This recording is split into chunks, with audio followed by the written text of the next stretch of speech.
Hi hello నమస్తే welcome to KSK home. అందరూ ఎలా ఉన్నారు? నేనైతే చాలా బాగున్నానండి. ప్రాచీన కాలంలో బ్రహ్మం గారు చెప్పినట్టు అన్నీ కూడా నిజంగా జరుగుతున్నాయని చాలామంది అనుకుంటూ ఉంటారు కదా. బ్రహ్మం గారి కాలజ్ఞానం కాకుండా చరిత్రలో చాలామంది ఇలా భవిష్యత్తు గురించి చెప్పిన వాళ్ళు కూడా ఉన్నారు. అందులో ముఖ్యంగా నోస్ట్రాడమస్, బాబా వంగా లాంటి గొప్ప వాళ్ళు చెప్పినట్టు ఇప్పటికీ కొన్ని సంఘటనలు జరుగుతూనే ఉన్నాయి. అయితే స్వామి అచ్యుతానంద దాస్ గారు చెప్పిన భవిష్యమాలిక 100కి 100 పాళ్ళు జరుగుతుందని చాలామంది చెప్పుకున్నారు. అయితే మీకు ఈరోజు స్వామి అచ్యుతానంద దాస్ గారు చెప్పిన కొన్ని విషయాల గురించి చెప్పబోతున్నాను. కాబట్టి వీడియోని చివరి వరకు స్కిప్ చేయకుండా చూడండి. అంతకంటే ముందు మీలో ఎవరైనా మా ఛానల్ని సబ్స్క్రైబ్ చేసుకోకపోయి ఉంటే ఇప్పటికిప్పుడే సబ్స్క్రైబ్ చేసుకోండి. పక్కనే ఉన్న బెల్ సింబల్ని ప్రెస్ చేయడం మాత్రం అస్సలు మర్చిపోవద్దు. దాస్ గారు చెప్పినట్టు ఒక యుగం నుంచి మరొక యుగానికి మారే క్రమంలో భూమి మీద దాదాపు 7 రోజుల పాటు చీకటి ఉంటుందని, ఎవ్వరూ ఏమీ చూడలేరని, ఎందుకంటే ఏదైనా యుగం ముగియబోతోంది అన్నప్పుడు లేదా యుగంలో మార్పు వచ్చినప్పుడు ఇలా జరుగుతుందని చెప్పారు.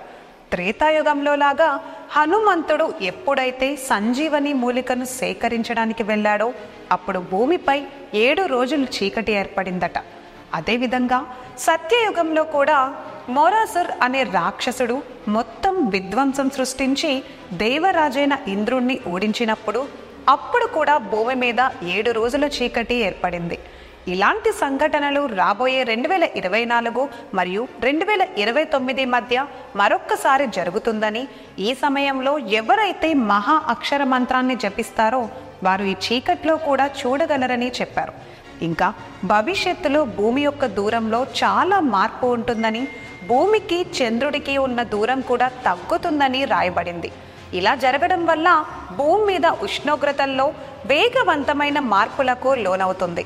దానివల్ల సగం గ్రహం చాలా వేడిగా ఉంటుంది మరియు మిగిలిన సగం చాలా చల్లగా ఉంటుందట. సముద్ర మట్టం చాలా వేగంగా పెరిగిపోతుంది. ఇంకా సముద్ర తీరంలో ఉన్న నగరాలు మరియు దేశాలు ఆ నీళ్లలో మునిగిపోతాయట. అలాగే ఇప్పుడు సముద్రం ఉన్న చోట ఎడారి ఏర్పడవచ్చు మరియు ఎడారి ఉన్న చోట మరొక మార్పు కూడా జరగవచ్చు. అక్కడ కొత్త సముద్రం ఏర్పడినా ఆశ్చర్యపోనవసరం లేదు. యుద్ధం, ప్రకృతి వైపరీత్యాల కారణంగా భూమి పైభాగం పూర్తిగా నిర్మానుష్యంగా మారుతుందని ఇందులో రాశారు. ఇక రాబోయే రోజుల్లో పంటలు పండవు. భవిష్యత్తులో సౌర మంటలు భూమిని నాశనం చేస్తాయని కూడా రాశారు. ఈ సౌర మంటలు సూర్యుని నుండి అకస్మాత్తుగా విడుదలవుతాయి. దీనివల్ల ఇప్పటి వరకు మనం చూడని అత్యంత శక్తివంతమైన పేలుళ్ళు కూడా సంభవిస్తాయి. ఇవి ఎన్నో రెట్లు ఎక్కువ శక్తివంతమైనవి. బిలియన్ల హైడ్రోజన్ బాంబులతో సమానమైన శక్తిని ఇవి విడుదల చేస్తాయి. సౌర మంటల కారణంగా భూమి మీద ఉన్న అన్ని ఎలక్ట్రానిక్ పరికరాలు పనిచేయడం ఆగిపోతాయి. మీకు తెలుసా, 1989లో సోలార్ ఫెయిల్యూర్ కారణంగా కెనడాలోని క్యూబిక్ ప్రావిన్స్లో 9 గంటల పాటు విద్యుత్ అంతరాయం ఏర్పడి ఆ తర్వాత ప్రమాదకరమైన పేలుళ్లు కూడా సంభవించాయి. నోస్ట్రాడమస్ అంచనా ప్రకారం 3వ ప్రపంచ యుద్ధం 27 సంవత్సరాల పాటు కొనసాగుతుందట. అయితే 2035కు ముందే ఈ యుద్ధం నుంచి భారత్ బయటపడుతుంది.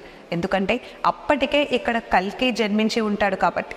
కలియుగ చివరి కాలంలో కేవలం 64 కోట్ల మంది మాత్రమే సజీవంగా ఉంటారని స్వామీజీ చెప్పారు. వీరు మాత్రమే సత్యయుగంలోకి ప్రవేశించగలరు. ఈ 64 కోట్ల మందిలో 33 కోట్ల మంది భారతదేశానికి చెందిన వారు ఉండడం గమనార్హం. మిగిలిన 31 కోట్ల మందిలో మొత్తం ప్రపంచం నుండి వచ్చిన వారు ఉన్నారు. తుఫాను కారణంగా జగన్నాథ ఆలయంలోని కల్పవృక్షం పడిపోతుంది. దీని తర్వాత ప్రపంచంలో లక్షలాది మంది చనిపోవడం ప్రారంభిస్తారు. 2019 మేలో ఒడిశాలో పాని అనే తుఫాను వచ్చిందట. కరోనా మహమ్మారి వ్యాప్తి 19 చివరిలో ప్రారంభమైంది మరియు ప్రజలు మరణించే ప్రక్రియ కూడా ఇప్పుడే మొదలైంది. అచ్యుతానంద దాస్ జీ కూడా ఈ వ్యాధి గురించి చాలా చోట్ల చెప్పారు. అంతేకాదు 2025 నాటికి ప్రపంచంలో తీవ్రమైన భూకంపం సంభవించబోతోందని కూడా రాశారు. భవిష్యమాలిక ప్రకారం మహాభారత యుద్ధం 18 రోజుల పాటు సాగలేదు. దీనికి కొంత సమయం ఇంకా మిగిలే ఉంది. అది ఇప్పుడు ఈ కలియుగంలో పూర్తవుతుంది. వీరంతా భీకర యుద్ధం చేసి శత్రు దేశ సైన్యాలను చంపేవారు. మహాభారతంలోని కురుక్షేత్రంలో కౌరవుల తరపున బురి పోరాడాడు. బురి తన సోదరుడు సాల్తో కలిసి మహాభారత యుద్ధంలో చాలా మంది యోధులను చంపాడు. గొప్ప యోధుడు కూడా.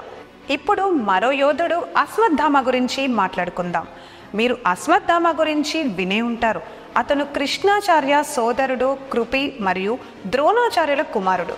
అతను మహాభారత యుద్ధంలో కౌరవుల తరపున పోరాడాడు. అతను యుద్ధంలో బ్రహ్మాస్త్రాన్ని కూడా ప్రయోగించాడు, కానీ దాన్ని వెనక్కి తీసుకోలేకపోయాడు. అందుకే శ్రీకృష్ణుడు అశ్వత్థామను చిరంజీవిగా ఉంటాడని శపించాడు.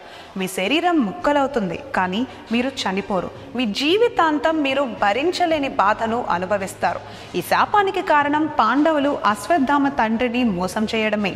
దీనికి ప్రతీకారం తీర్చుకోవడానికి రాత్రి పాండవులు 5 కుమారులు నిద్రిస్తూ ఉండగా వారిని పాండవులుగా భావించి శిరచ్ఛేదం చేశారు. అర్జునుడు పరిగెత్తుకుంటూ వచ్చి దాడి చేయడం ప్రారంభించినప్పుడు బ్రహ్మాస్త్రాన్ని ప్రయోగించాడు.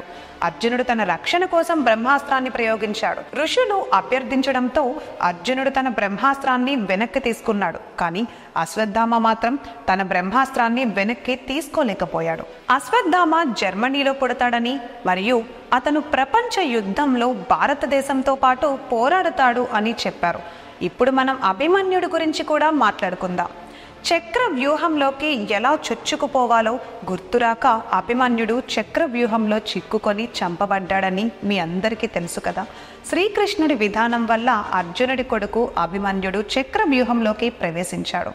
అభిమన్యుడికి చక్ర వ్యూహంలోకి ఎలా ప్రవేశించాలో తెలుసు, కానీ దాని నుండి ఎలా బయటపడాలో మాత్రం తెలియదు.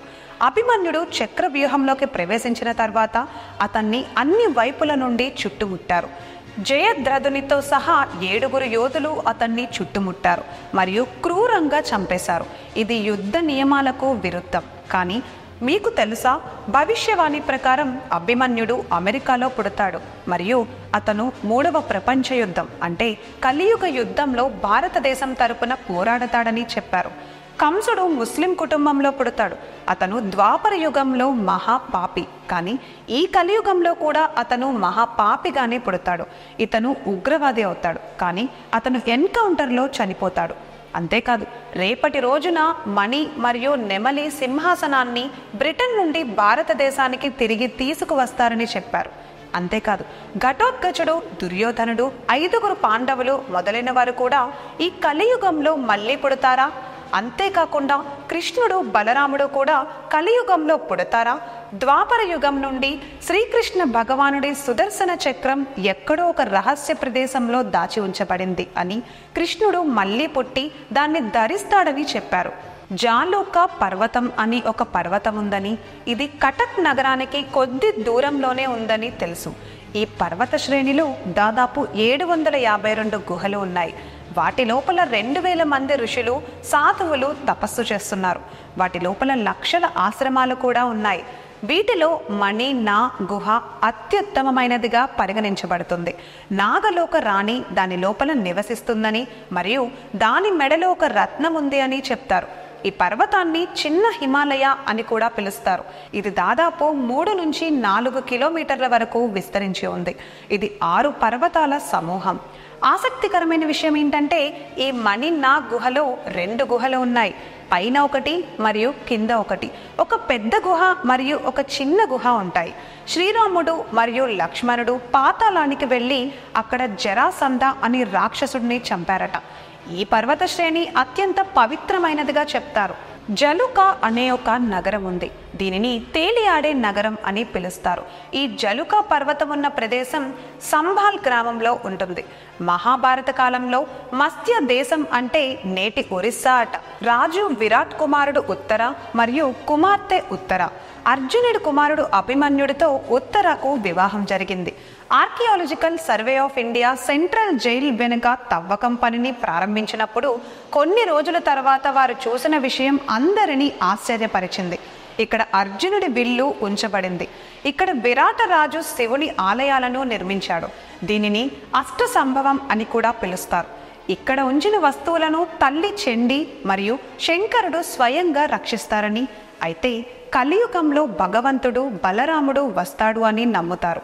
చూశారు కదా, ఇది రాబోయే కాలం అచ్యుతానంద గారు చెప్పినవి ఎంత మేరకు జరుగుతాయో చూడాలి. మరి మీకు ఏమైనా సందేహాలు సూచనలు ఉంటే కింద ఉన్న కామెంట్ బాక్స్లో తెలియచేయగలరు. మా వీడియోని కనుక మీకు నచ్చినట్లయితే లైక్ చేయండి, షేర్ చేయండి, మీ ఫ్రెండ్స్ అండ్ ఫ్యామిలీ మెంబర్స్కి సబ్స్క్రైబ్ చేయమని చెప్పడం మాత్రం మర్చిపోవద్దు. Thank you for watching, friends. Priya Sharma signing off for today. Bye.